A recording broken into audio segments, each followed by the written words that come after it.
how to redeem gift cards or codes in App Store on iPhone. Hey everyone, welcome back to the channel. If you're new here, don't forget to hit the subscribe button and turn on the notification bell to not miss any updates. So, do you want to redeem your gift cards or codes in App Store? Then you're in the right place. Let's dive right in. First things first, open up the App Store on your iPhone, and on the top right, you'll see your profile icon. Tap on it. Now go ahead and click on redeem gift card or code.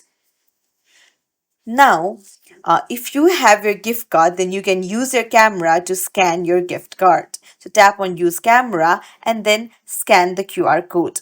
However, if you have a code, then tap on enter your code manually.